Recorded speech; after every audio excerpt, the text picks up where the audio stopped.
In the sprawling, cutthroat imperial court of the Great Yan dynasty, a modern corporate accountant wakes up in the body of Minister Shen, the dynasty's most notorious villainess.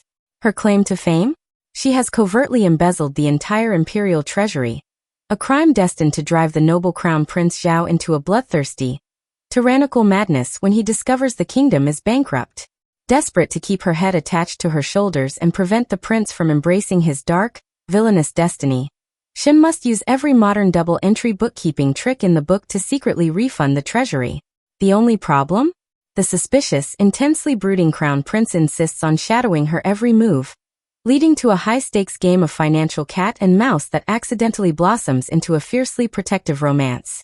They say love is unpredictable, and today's story proves it.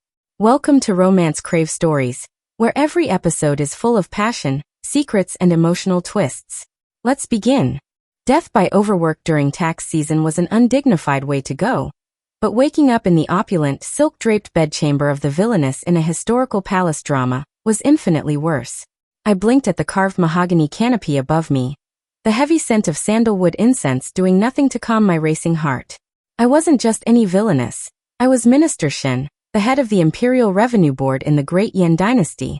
According to the novel The Tyrant's Red Ledger, the original Minister Shen was a corrupt, luxury-obsessed sociopath who had successfully embezzled the entire kingdom's wealth to fund her private army and vanity projects. The plot dictated that in exactly 3 weeks, the righteous and beloved Crown Prince Zhao would demand funds for a critical military campaign, only to discover the imperial vaults echoing with emptiness. That singular betrayal would snap his noble spirit, turning him into a dark, ruthless tyrant who would execute Shen by 1,000 cuts before drowning the capital in blood. I threw off the embroidered silk quilts and bolted to the mahogany desk, my hands trembling as I frantically flipped through the bamboo slips and ledger books stacked upon it. My modern CPA brain effortlessly deciphered the archaic symbols. It was worse than I thought. The accounts weren't just cooked, they were flambéed. The treasury held exactly 3 copper coins and a terrifying amount of IOUs. I am going to die, I whispered to the empty, gilded room. I am going to be executed because this idiot didn't know how to diversify her portfolio. If I wanted to keep my head, I had only one option. I had to unembezzle the money. I needed to liquidate Shen's hidden assets, launder the silver back into the imperial treasury, and balance the dynasty's books before the crown prince requested an audit. Furthermore, I had to keep the prince entirely in the dark. If he suspected even a fraction of the corruption, his fragile trust in the court would shatter, and his descent into darkness would begin. Throwing open the heavy wooden doors of my estate, I squared my shoulders. I was no longer a victim of a tragic transmigration trope. I was a master accountant, and I was about to perform the most aggressive, high-stakes financial restructuring this ancient dynasty had ever seen. The crown prince's sanity and my neck depended on it. Suddenly, the courtyard gates swung open. Surrounded by a phalanx of imperial guards, Crown Prince Zhao stepped into the morning light, his dark eyes locking onto mine with chilling intensity. Chapter 1. The morning sun caught the golden thread of Crown Prince Zhao's midnight blue robes, but there was nothing warm about the man. He stood in the courtyard of my estate like a drawn sword, flanked by imperial guards whose hands rested menacingly on their hilts. Minister Shen, his voice was smooth, cold jade. I trust one am not interrupting your morning tea. I require the provincial tax ledgers for the northern military campaigns. Immediately. My blood ran cold. The ledgers. The actual undoctored bamboo slips and bound books that would clearly show I had siphoned the entire military budget into my own private, hidden estates. If he saw those numbers, my head would be on a spike before the incense burned out. I sank into a flawless, deep bow, mentally screaming while forcing my face into a mask of placid scholarly devotion. Your Highness graces this humble courtyard. Please enter my study. The northern reports are complex. He narrowed his dark eyes but followed me inside, his posture rigid. Once the servants poured the jasmine tea and hastily retreated, Zhao sat across from me at the heavy rosewood table, his long fingers tapping a slow, lethal rhythm against the wood. I pulled out a stack of dense, intimidating scrolls, the only ones I had spent all night furiously rewriting, and unrolled them. You see, Your Highness, I began, my voice steady despite the absolute terror gripping my chest. One cannot simply look at the raw silver in the vaults. We must consider the harmony of heavenly distribution. Zhao stopped tapping. The what? The heavenly distribution of wealth. I continued, speaking faster, leaning entirely into the most confusing, scholarly merchant philosophies I could invent. To let silver sit in a vault is against the flow of nature. It stagnates like dead water. I have, therefore, scattered the imperial wealth like seeds to the four winds.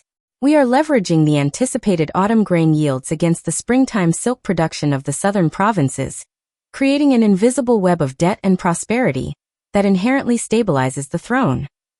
He stared at me. The silence in the room was so heavy it threatened to crack the floorboards. I was sweating through my layers of silk. I was essentially explaining to an ancient prince how I had shorted his entire economy, disguised as profound philosophical strategy.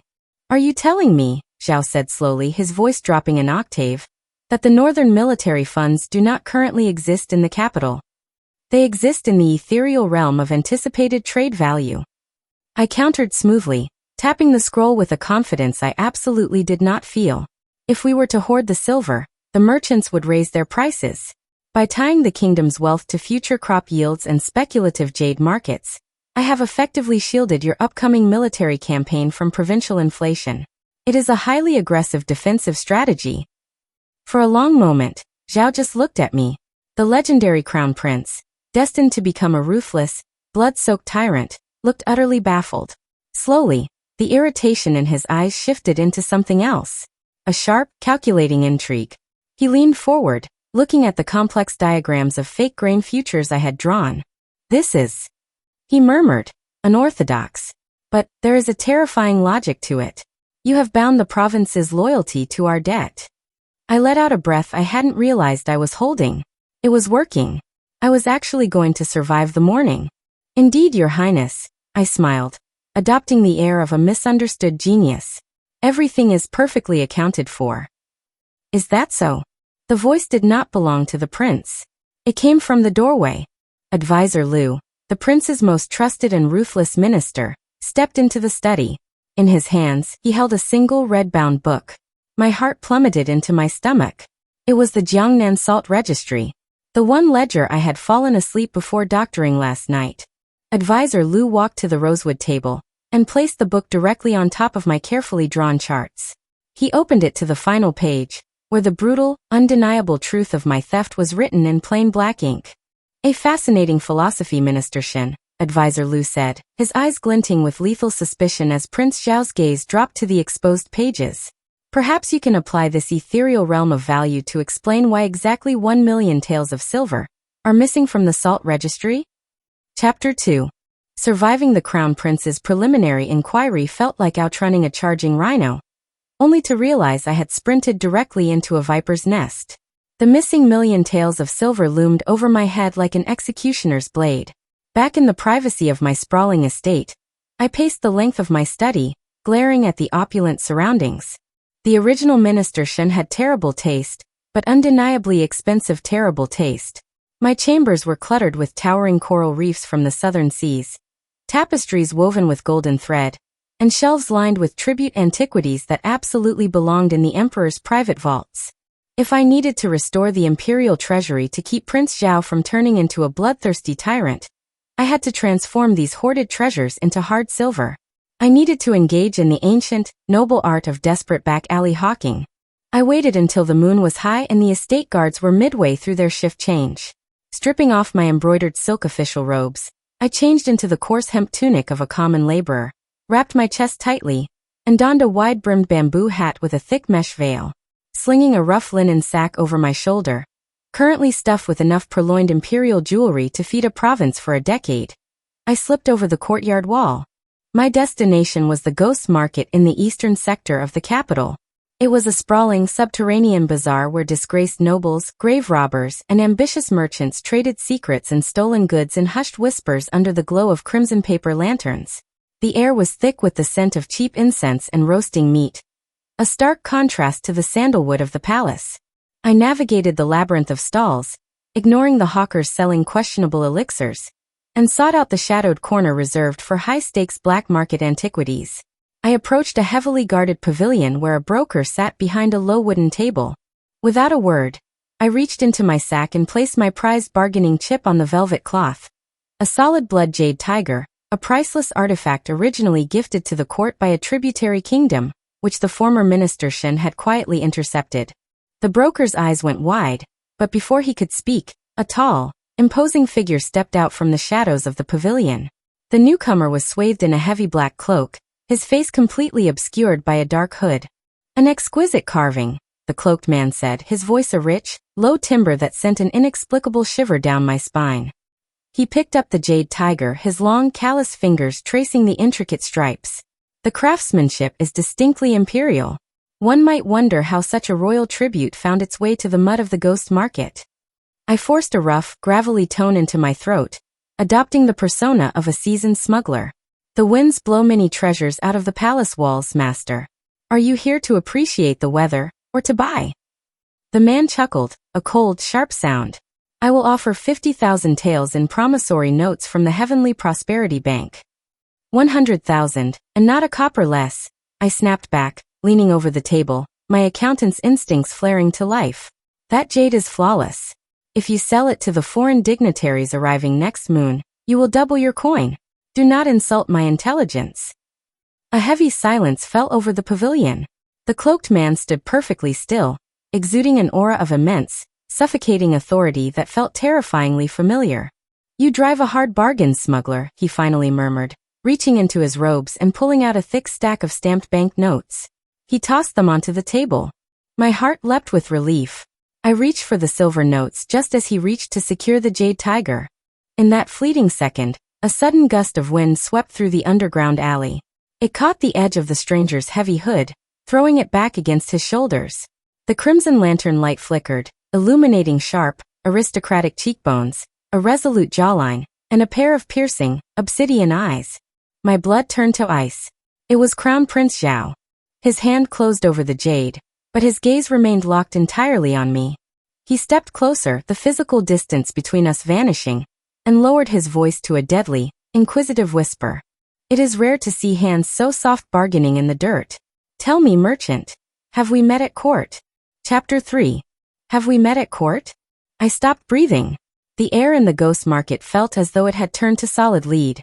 Prince Zhao's obsidian eyes narrowed, piercing through the mesh veil of my bamboo hat as if attempting to flay the secret straight from my bones. I had to react. Reaching out with a trembling, calloused hand, I snatched the thick stack of bank notes from the wooden table. With my other hand, I violently swept the broker's oil lantern into a nearby stack of dried medicinal herbs. This mud-dwelling rat knows nothing of golden dragons. I rasped, my voice cracking perfectly. Flames erupted instantly, sending a plume of acrid smoke into the subterranean air. As the broker shouted and the prince instinctively raised a sleeve to shield his face, I melted into the chaotic, surging crowd, sprinting through the twisting alleys until my lungs burned. Back within the secure, opulent walls of my estate, I collapsed over my mahogany desk, pouring the silver notes onto the surface. 100,000 taels. It was a fortune, but in the grand scheme of the empire's bankrupt treasury, it was merely a drop in a parched riverbed. Furthermore, I could not simply carry chests of silver into the revenue board. The Imperial censorate would demand to know the origins of the wealth, exposing my previous embezzlement. The silver had to be cleansed. It needed a legitimate path back into the Imperial vaults. Thus, I laid the foundation for the Heavenly Commerce Guild.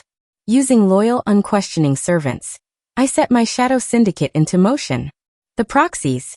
I hired ambitious, lower-tier merchants from the distant western provinces, ensuring they had zero political ties to the capital or the Minister of Revenue.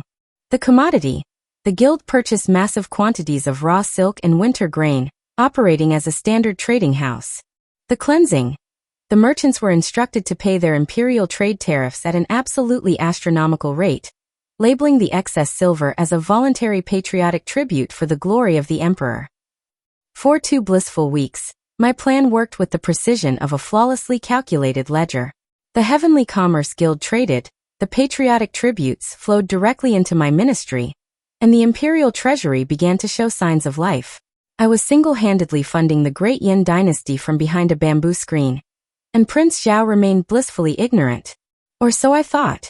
On the 15th day of the new moon, a contingent of armed Imperial guards arrived at my ministry courtyard. They did not bow.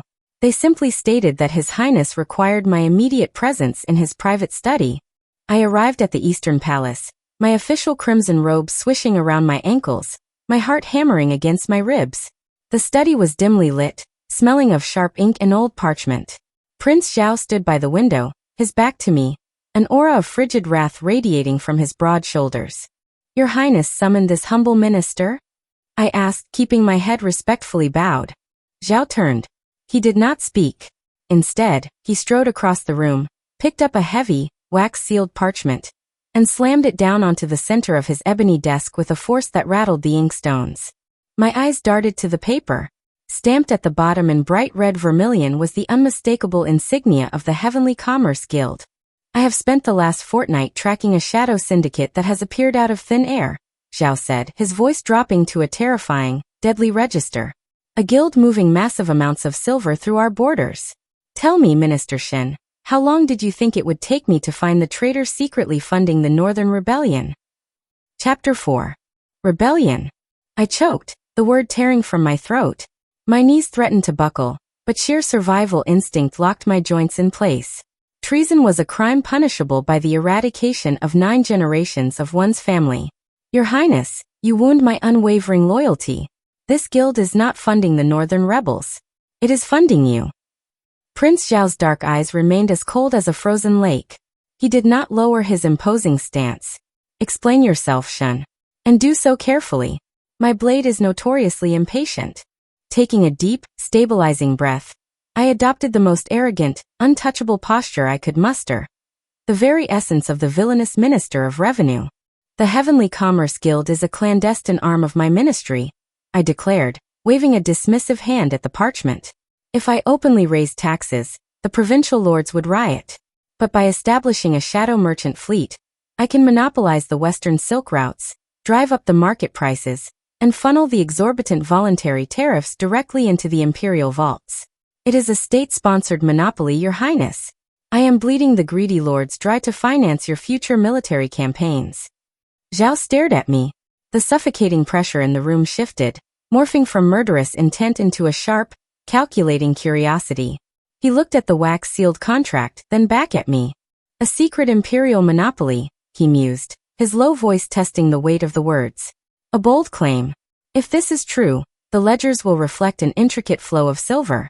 You will prove this to me. Tonight. Right here.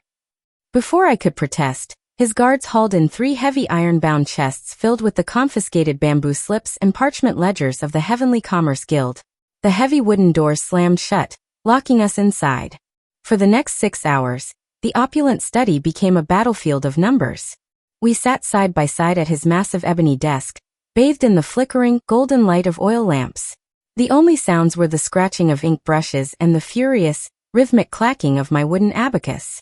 I had to mentally reverse engineer my own laundering scheme, ensuring the fabricated profits aligned perfectly with the imperial tax codes, all while the Crown Prince of the Great Yan Dynasty scrutinized my every stroke.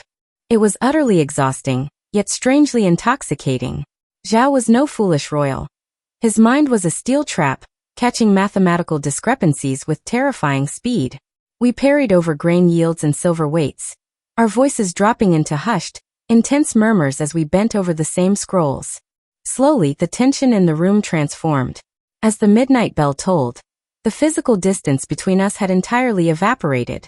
He leaned over my shoulder to trace a line of text on a ledger, his chest brushing against my back. The heat radiating from him was palpable, a stark contrast to the cool autumn air of the palace. I froze, my fingers stalling on the abacus beads. I could feel the steady, powerful rhythm of his breathing. Zhao did not pull away. Instead, he leaned down even further, his face drawing dangerously close to the crook of my neck. I stopped breathing altogether, my heart hammering a frantic rhythm against my ribs. Your calculations are flawless, Minister Shen, Zhao murmured, his voice dropping to a velvet whisper that sent a jolt of electricity straight down my spine. But there is one discrepancy you have failed to balance.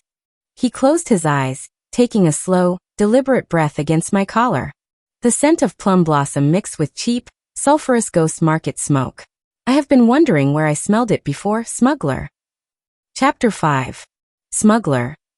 I forced a dry scoff, though my pulse drummed a frantic war march in my ears. I snapped my wooden abacus shut, the sharp clack breaking the suffocating tension. I spun around to face him, leaning back against the edge of the heavy ebony desk to maintain a sliver of physical distance. "Your Highness jests," I said smoothly, waving a dismissive hand. "Does a general not survey the battlefield before deploying his vanguard? To master the underground trade routes, one must walk within the shadows. I frequent the ghost market to gather intelligence on black market tariffs. The cheap smoke is merely the occupational hazard of my absolute dedication to your dynasty." Zhao's gaze lingered on my face, the corner of his lips twitching upwards in a dangerously handsome, knowing smirk. He did not believe a single word. Yet, before he could press his inquiry, the harsh, resonant gong of the morning court assembly echoed through the courtyards of the Eastern Palace, saved by the Emperor's bell. However, my relief was agonizingly short-lived. The heavens, it seemed, had decided my karmic debt was overdue. Enter Lady Lin. The daughter of the Grand Imperial Censor, Lady Lin was the original, pure-hearted protagonist of the world I had tumbled into. She possessed skin like polished jade, a disposition as gentle as a spring breeze, and an absolutely infuriating, unyielding sense of moral justice. While I was frantically trying to secretly refund the Empire to save our collective necks, she arrived at the capital with a singular, righteous mission: to cleanse the Imperial administration of its most corrupt pestilence, namely me. For the next 10 days, my existence became an exhausting, perilous balancing act. The Shadow Treasury. I was desperately funneling the laundered silver through the Heavenly Commerce Guild, praying the influx of wealth masked the glaring voids in the older accounts. The royal overseer, Prince Zhao, had taken to supervising my daily tasks. He would lounge in my ministerial study reading military scrolls, his intense, brooding presence making my hands tremble over my inkstones. Our verbal parrying had taken on a terrifyingly electric tension that left my stomach in tight knots. The righteous hound. Lady Lin hovered around the revenue board like a vengeful spirit, questioning my frightened clerks and endlessly scrutinizing the provincial grain quotas. I truly believed I had successfully hidden the original, disastrous records. I had buried them beneath a mountain of obsolete agrarian tax reforms in the deepest, dampest subcellar of the archives. I had grossly underestimated the sheer, terrifying power of destiny. On the morning of the Grand Mid-Autumn Royal Assembly, the Vermilion Hall was packed with high-ranking courtiers. I stood in my rightful place among the 9 ministers, stealing subtle, sideways glances at Prince Zhao, who stood tall and resplendent in black and gold silk beside the dragon throne. Suddenly, the heavy ceremonial doors were thrown wide open. Lady Lin marched into the grand hall, her pristine white robes fluttering behind her, entirely ignoring standard court protocol. Behind her, 2 burly censorate guards carried an ancient, heavily rusted iron chest. "Your Imperial Majesty, forgive this brazen intrusion," Lady Lin cried out, dropping to her knees in a flawless, dramatic bow of supplication. "But I bring urgent, undeniable proof of grand corruption that threatens the very foundation of the great Yin dynasty." The grand hall erupted into horrified whispers. Beside the throne, Prince Zhao's hand instinctively dropped to the jade hilt of his sword, his eyes narrowing.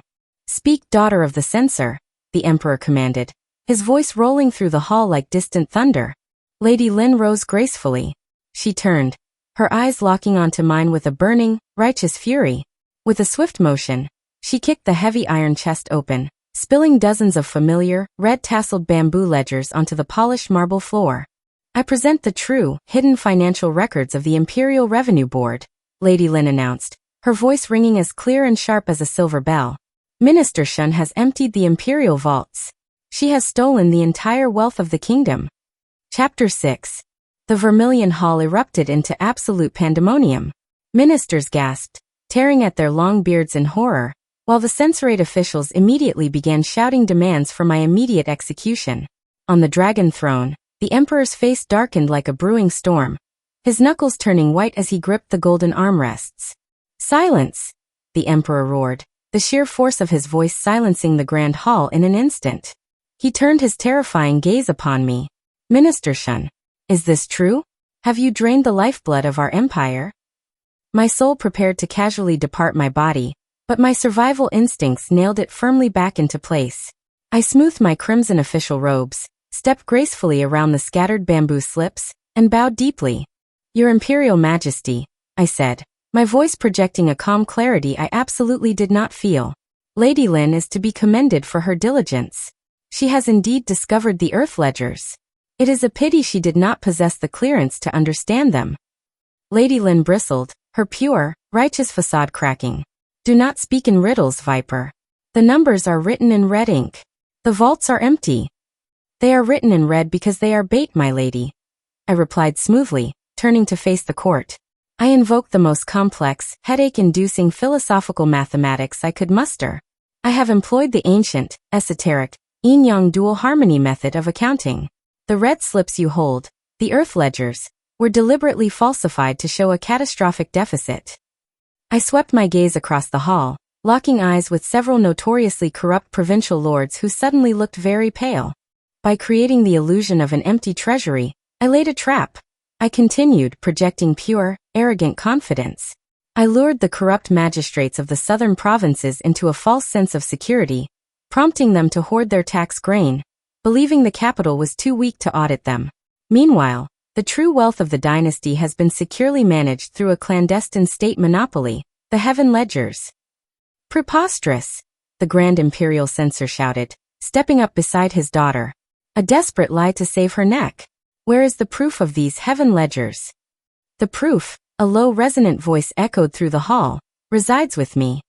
The entire court fell to its knees as Crown Prince Zhao stepped down from the dais. He strode over to the scattered red bamboo slips, his black and gold robe sweeping majestically over the marble. He did not look at Lady Lin, his obsidian eyes were fixed entirely on me. For the past month, under Imperial decree, I have personally overseen Minister Shen's shadow syndicate, Zhao declared, his voice carrying an unquestionable, lethal authority. She has doubled the empire's wealth through the western trade routes while simultaneously exposing the corruption of the southern magistrates.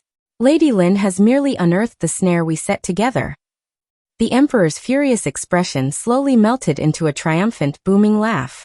The court quickly followed suit, bowing and praising the boundless wisdom of the crown prince and the terrifying cunning of the revenue minister. Lady Lin, flushed with humiliation, was quietly escorted out by her father. I let out a breath I felt I had been holding for a lifetime. We had survived. Zhao caught my eye, a dangerous, thrilling glint in his dark gaze that promised a very long, very private interrogation later.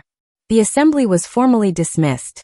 As the massive wooden doors opened, a gentle autumn breeze swept through the hall, carrying the scent of sweet osmanthus. I turned to follow the prince out of the great hall. The courtyard was bathed in golden sunlight. Then a sharp, unnatural hiss tore through the air. It was the unmistakable shriek of displaced wind. Time seemed to slow to a crawl. My eyes tracked a silver-tipped streak of black iron tearing through the paper screens of the high gallery, hurtling on a flawless, deadly trajectory straight toward the unprotected back of Crown Prince Zhao. Without thinking, without a single calculation of risk or reward, I threw my weight forward, shoving the future tyrant of the great Yan dynasty out of the way just as the whistling shadow found its mark. Chapter 7. The impact did not feel like a piercing point of iron. It felt as though a warhorse had kicked me squarely in the shoulder. The force threw me violently against the cold marble of the courtyard. A blossom of blinding, searing agony exploded across my collarbone, radiating down to my fingertips. Through the ringing in my ears, I could hear the immediate, chaotic eruption of shouts and the harsh scrape of Imperial blades being drawn from their scabbards. I blinked against the rapidly encroaching darkness, my vision swimming. The last thing I saw before the world faded to black was Crown Prince Zhao dropping to his knees beside me. The aristocratic, composed mask he wore so flawlessly had completely shattered, replaced by a look of sheer, unadulterated terror. I awoke to the cloying, bitter stench of boiled medicinal herbs and the frantic whispering of terrified men. My eyelids felt as heavy as lead, but I managed to force them open. I was not in my own estate. The heavy, gold-threaded dragon tapestries, and the sprawling canopy bed of carved sandalwood, could only belong to the inner chambers of the Eastern Palace. If the fever does not break by the hour of the dog, a voice snarled, dripping with such venomous, icy malice that it made the hairs on my uninjured arm stand up. I will have every imperial physician in this capital buried alive with her. Do you understand me? I turned my head a fraction of an inch, biting back a groan as fresh fire lashed through my shoulder. Prince Zhao stood near the foot of the bed. He was still wearing the same black and gold robes from the assembly, now stained with a terrifying amount of dried, dark crimson blood, my blood. His hair, usually bound in a flawless jade crown, hung loose and disheveled around a face entirely stripped of its humanity. His eyes were hollow, feral, and dark as a starless night. Oh no, my fever-addled brain panicked. He is darkening. The tyrant is waking up. I took an arrow to stop this, and it is happening anyway. Your Highness, an elderly physician wept, pressing his forehead to the floorboards. The arrow was barbed. The corruption in the blood. Get out, Zhao whispered, his hand resting on the hilt of his sword. The physician scrambled from the chamber like frightened mice. Zhao slowly turned, his dark eyes locking onto my half-open ones. The murderous aura vanished instantly, replaced by a desperate, suffocating relief. In 2 strides, he was at the side of the bed, dropping to his knees and taking my uninjured hand in both of his. You foolish, reckless woman, he breathed, his voice trembling. He pressed my knuckles to his forehead. Why did you step in front of my blade? Someone had to protect the Empire's greatest asset. I managed to croak, my throat feeling like dry parchment. I tried to sit up, but a wave of nausea forced me back down. The autumn harvest tallies, the grain taxes. To the lowest ring of the underworld with the taxes. Zhao snapped, his grip tightening. I have barred the doors of the revenue board. I have grounded the trade caravans. Not a single copper coin will move in this empire, until you are whole. My heart plummeted. He halted the entire economy? The kingdom will default. I wanted to scream at him to go back to work, to sign the trade edicts, but a sudden, violent chill seized my body. The room began to spin. The edges of the tapestries blurred into writhing shadows as a blistering fever violently overtook my senses. I lost my grip on reality. The opulent bedchamber melted away, replaced by the damp, stone-walled subcellar of my estate. In my delirium, the crushing weight of the kingdom's debt pressed down on my chest. I was back in the vault, staring at the stolen tribute gold that I had not yet managed to launder through the Heavenly Commerce Guild. It was the original Minister Shen's ultimate crime, the secret I had guarded with my life. No. I mumbled, tossing my head against the silk pillows, entirely unaware that my voice was carrying into the quiet room.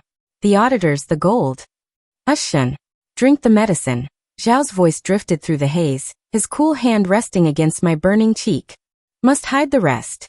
I panted, my eyes squeezed shut as the feverish dream consumed me. The weeping willow in the northern courtyard. Turn the bronze lotus basin 3 times to the left. The vault. I grabbed blindly at the fabric of his sleeve, my grip desperate. 3 million taels of Imperial gold. I whispered into the agonizing darkness. Don't tell the Crown Prince. He will kill me. The cool hand resting against my burning cheek went entirely still. Chapter 8. When the fever finally broke, 7 days had passed. I awoke with a dull, throbbing ache in my shoulder, and a mind that felt as though it had been scrubbed with coarse river sand. The opulent bedchamber in the Eastern Palace was empty, devoid of the terrifying, blood-soaked prince who had haunted my fever dreams. As soon as I could stand without the room tilting dangerously, I demanded a palanquin to return to my own estate. The Imperial physicians protested, but the terrified reverence in their eyes told me Prince Zhao had made good on his threat regarding my survival. The moment the heavy wooden gates of my estate closed behind me, I ignored the greetings of my servants and practically sprinted to the northern courtyard. My heart hammered against my ribs, each beat echoing the delirious words I remembered whispering in the dark. I reached the grand weeping willow. Beneath its sweeping, golden-leaved branches sat the heavy bronze lotus basin. It had been moved. My breath caught in my throat. The layer of moss around the base was disturbed. Trembling, I gripped the edge of the bronze basin and pushed. It glided aside on its hidden tracks much too easily. I peered down into the stone-lined vault that had once held the original Minister Shen's most damning secret. 3 million taels of stolen Imperial gold. It was completely, utterly empty. Not a single gold flake remained. My knees gave out, and I collapsed onto the damp grass. He knew. Prince Zhao had found the gold. He knew I was the one who had emptied the Imperial Treasury. The Grand Deception, the Heavenly Commerce Guild, the yin-yang ledgers. It was all unmasked. Yet the censorate guards had not kicked down my doors. I was not sitting in the Imperial dungeons awaiting execution by 1,000 cuts. Why? The answer arrived through terrified whispers from my highest-ranking clerks. Prince Zhao had not returned to the morning assembly. Instead, he had unleashed the Black Dragon Crest, his elite, personal shadow guards, upon the capital. But they were not arresting my accomplices. They were dissecting my past. They were dragging in former servants, old tutors, and distant relatives of the Shen family, interrogating them with a cold, ruthless brutality that sent shockwaves of terror through the nobility. He was trying to understand why I had done it. And in his desperate, silent investigation, the noble prince was stepping dangerously close to the precipice of the tyrant he was fated to become. My lies, my very existence, were poisoning his righteous spirit. I paced my study until the moon rose high. If I stayed, his obsession with my betrayal would entirely consume him. If I confessed, the emperor would order my execution, and Zhao's faith in humanity would permanently shatter. There was only one terrible logical solution to balance this ledger. I had to remove the corrupt variable from the equation entirely. I had to disappear. Shedding my crimson silks, I dressed in the simple woolen garments of a traveling merchant. I packed a single, modest satchel with enough silver notes to survive and slipped out the servants' gate, boarding a hired, unmarked carriage destined for the southern border. As the carriage wheels rattled over the cobblestone roads leading out of the capital, I leaned my head back, a singular, crushing tear escaping my eye. I had saved his dynasty, but I was losing the man whose sharp intellect and fierce protection had inexplicably stolen my heart. The carriage began its ascent up the treacherous mountain pass bordering the city limits. Suddenly, a sound like cracking thunder echoed through the night. The carriage violently jolted to a halt. Outside, the terrified screams of my hired driver were swiftly silenced by the heavy thud of a body hitting the dirt. I froze, my hand flying to the small iron dagger hidden in my sleeve. The heavy fabric curtain of the carriage door was thrown aside, revealing the chilling silver masks of the Black Dragon Crest guards. They did not draw their swords, nor did they utter a single word. They merely parted like a dark sea, forming a path toward the edge of the mountain pass. There, standing at the precipice of the Swallow's Peak Pavilion, with the roaring river churning 1,000 feet below, stood a solitary figure wrapped in a heavy black cloak. The mountain wind whipped around him, but he remained as still as a statue carved from dark ice, waiting for me in the moonlight. Chapter 9. I stepped down from the carriage, the fierce mountain wind violently whipping the edges of my woolen cloak. The Black Dragon Crest guards stood as silent as stone statues, offering no resistance as I walked slowly toward the Swallow's Peak Pavilion. Crown Prince Zhao did not turn around as my footsteps echoed against the wooden planks. He stood at the very edge of the abyss, looking out over the moonlit, jagged peaks of the Great Yin border. A traveling merchant. His voice drifted over the roaring of the river far below, devoid of its usual warmth, hollowed out by a chilling bitterness. Tell me, Minister Shen, what profit did you hope to find beyond the borders? Was 3 million taels of Imperial gold not enough to satisfy your ledger? I stopped a few paces behind him, my heart breaking at the rawness in his tone. I sank to my knees, pressing my forehead against the cold wooden floorboards. There were no more lies left to spin, no more shadow syndicates or philosophical excuses to hide behind. Your Highness, I began, my voice trembling but clear. The gold you found missing from the hidden vault. It is already back in the Treasury. It was laundered through the silk tariffs and the grain taxes. Every single copper has been meticulously accounted for. Zhao finally turned. The moonlight illuminated the devastating sorrow in his dark eyes. He closed the distance between us in 3 long strides, kneeling down and gripping my uninjured shoulder, pulling me up to meet his intense gaze. Do you think I care about the silver? He roared, the sound echoing off the mountain walls. I tore the capital apart. I interrogated your servants, your tutors, your kin.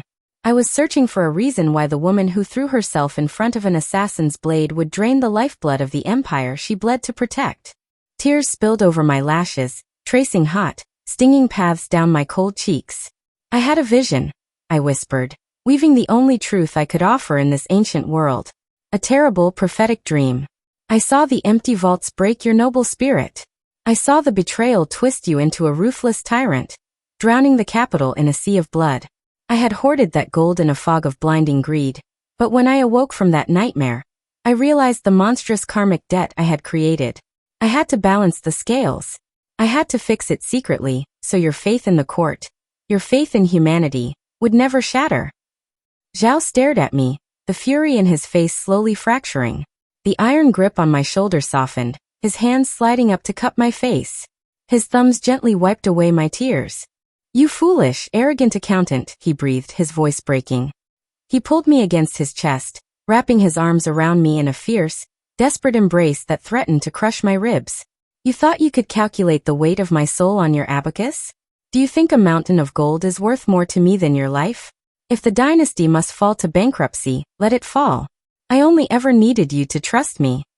I buried my face in his black cloak, the scent of sandalwood and cold mountain air surrounding me. In that fleeting moment, on the edge of the world, the terrifying, dark destiny of the tyrant was completely rewritten by the warmth of his embrace. Then the mountain itself screamed. A deafening roar tore through the night, accompanied by the blinding flash of ignition and the acrid, choking stench of black powder. The assassins had not come from Zhao's guards. They had been waiting in the shadows, bearing the silver wolf crest of the treacherous second prince. The blast struck the rock face directly beneath the Swallow's Peak pavilion. The world violently tilted. The ancient wooden beams splintered like dry twigs, and the stone foundation shattered into dust. "Shun!" Zhao shouted, his hand lunging out to grab me as the pavilion collapsed. Our fingers brushed, his desperate gaze burning into mine for a fraction of a second before the earth gave way completely. The ground vanished beneath my feet, and I plummeted backward into the crushing, bottomless void, the roaring white waters of the river rushing up to swallow me whole. Chapter 10.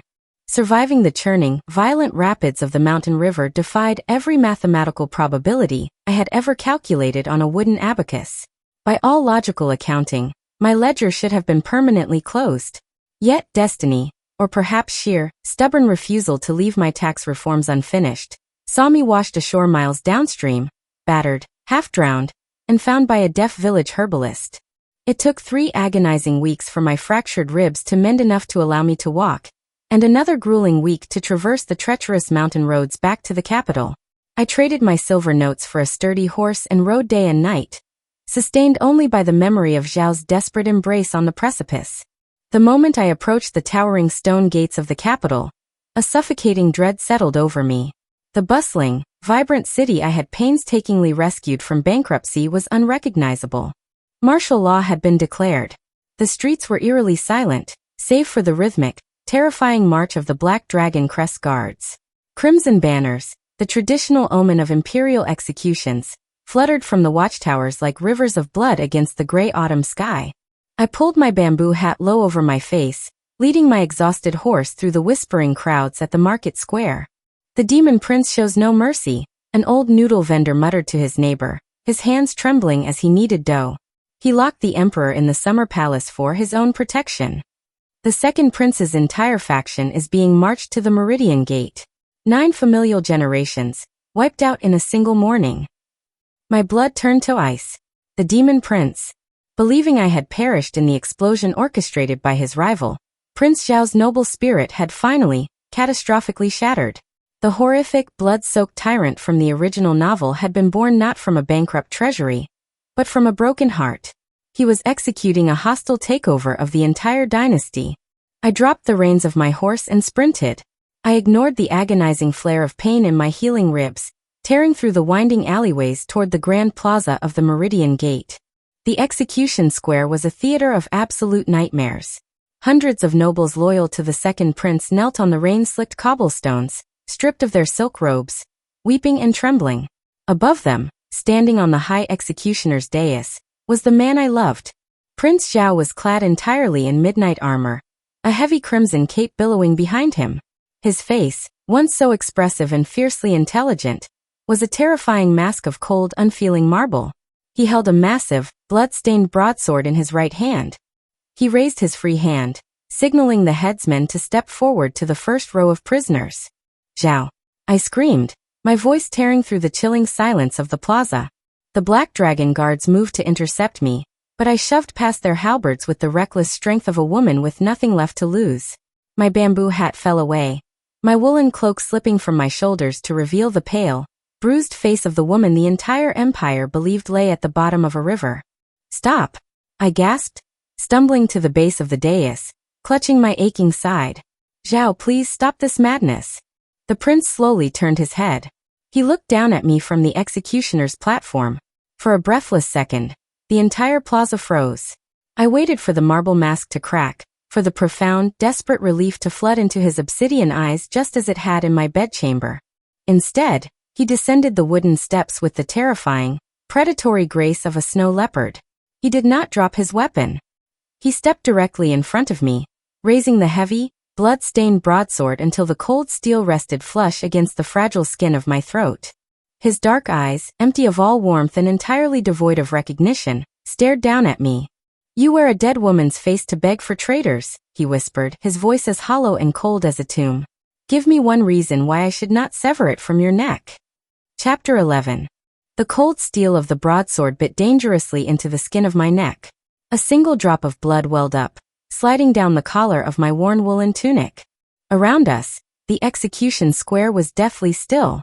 The Black Dragon Crest guards gripped their halberds, waiting for their prince to sever the head of the madwoman who dared impersonate his fallen minister. I did not flinch. I did not close my eyes. Instead, I reached into the satchel at my waist. Zhao's blade pressed a fraction tighter, a silent warning, but I slowly withdrew a heavily worn, red-tasseled bamboo scroll. "If I am a dead woman," I said, my voice steady despite the terrifying proximity of the blade, "then you must explain who else could possibly balance the agricultural deficit of the southern provinces while factoring in the exorbitant tribute tariffs of the Heavenly Commerce Guild." Zhao's obsidian eyes narrowed, a flicker of confusion momentarily fracturing his empty gaze. I raised the scroll, pressing it directly against the flat of his blood-stained sword. I did not spend the last 3 moons falsifying the earth ledgers, selling my own furniture at the ghost market, and agonizing over inkstones until my fingers bled, just to watch you bankrupt your own soul. Do you have any idea what a massacre of this scale will do to the Empire's trade routes? The northern merchants will flee, the silk market will collapse, and the Treasury will hemorrhage silver. The sword wavered. The faintest tremor ran through his gauntlet hand. "You told me on the Swallow's Peak Pavilion that a mountain of gold was not worth my life," I choked out, the tears finally spilling over my lashes unchecked. "Is this your idea of a balanced scale, Zhao? To throw away the noble ruler you were born to be, just to avenge a life that was never truly lost? Look at me. I am right here. The ledger is not closed." For a long, agonizing moment, the plaza held its breath. Then, the heavy broadsword clattered violently against the cobblestones. The terrifying mask of the demon prince shattered completely, leaving behind a man who looked as though he had wandered through a desert of ash and finally found rain. With a choked, tearing gasp, Zhao fell to his knees, his armored arms wrapping around my waist, burying his face into my stomach. He shook violently, the fearsome tyrant reduced to a weeping, desperate mortal. I collapsed to my knees beside him, wrapping my arms around his broad shoulders, burying my face in his disheveled hair. We clung to each other amidst the rain-slicked stones and the kneeling prisoners, 2 fixed points in a world that had entirely spun off its axis. "You are alive," he whispered brokenly, his hands frantically gripping my arms as if to ensure I would not dissolve into mountain mist. "Shen, you are truly here." "I am here," I promised, resting my forehead against his. "And I am formally requesting a permanent leave of absence from the Revenue Board." A tearful, breathless laugh escaped his lips. He raised a hand to gently wipe the single drop of blood from my neck.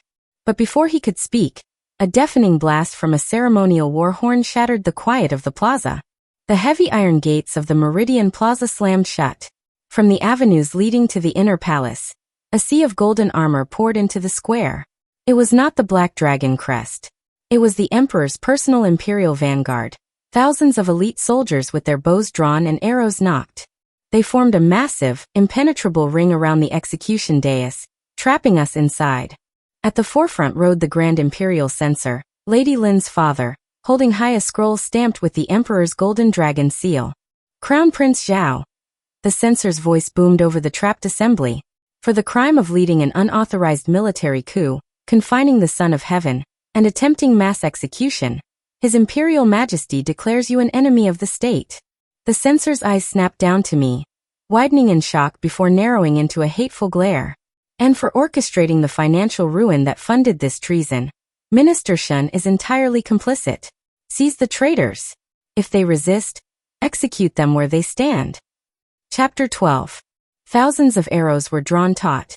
Their iron tips pointed directly at our hearts. Beside me, Prince Zhao rose to his feet, his massive broadsword held in a white-knuckled grip.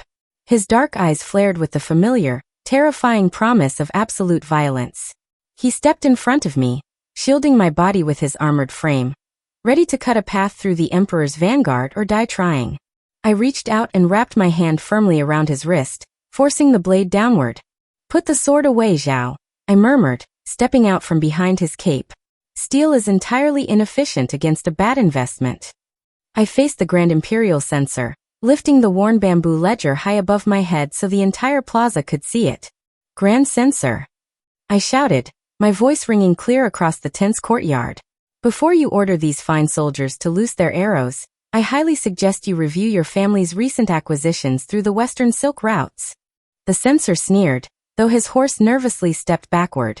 "Do not try to bargain your way out of treason, Viper. Your shadow syndicate is dissolved." "Is it?" I laughed, a sharp, arrogant sound that echoed off the stone walls. The Heavenly Commerce Guild was never dissolved, it was merely restructured.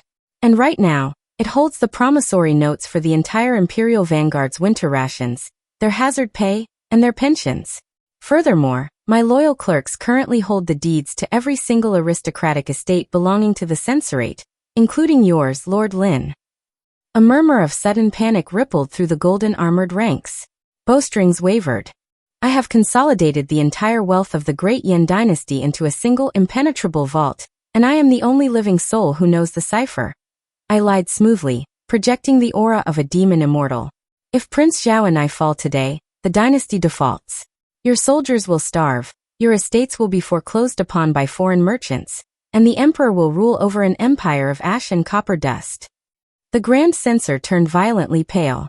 The captain of the Imperial Vanguard slowly lowered his bow, looking at the censor with profound, mutinous hesitation. No soldier, no matter how loyal, wanted to fight for an empire that could not pay him. "You have two choices," I declared, my voice dropping to a dangerous, commanding timbre. "Execute us, and condemn the Great Yan to immediate financial ruin. Or the Emperor gracefully retires to the Summer Palace to cultivate his longevity. Prince Zhao ascends as regent, and we establish a grand fiscal council to govern the realm through balanced ledgers and shared prosperity. I will release the silver by dusk." The silence in the plaza was deafening. I felt Zhao's hand slip into mine, his thumb gently stroking my knuckles in silent, awestruck support. One by one, the golden-armored soldiers lowered their bows. Then the captain of the vanguard sheathed his sword and dropped to one knee. Within moments, the entire plaza, including the pale, defeated censor, was kneeling before the new regent. A bloodless coup, executed entirely through the terrifying power of monopolized grain and silver. 3 days later, the dust had settled. The Emperor was comfortably secluded, the rival factions had been bought out with lucrative trade permits, and the capital was healing. I was standing before the massive, iron-reinforced doors of the newly restored Imperial Treasury, when a heavy hand rested on my shoulder. Zhao spun me around, his black and gold robe swishing. Before I could bow, he stepped forward, crowding me against the cold iron of the vault doors. His hands slammed against the metal on either side of my head, trapping me perfectly. His obsidian eyes gleamed with a dangerous, possessive fire. From his sleeve he withdrew a scroll of imperial yellow silk, sealed with the dragon crest, a royal marriage edict.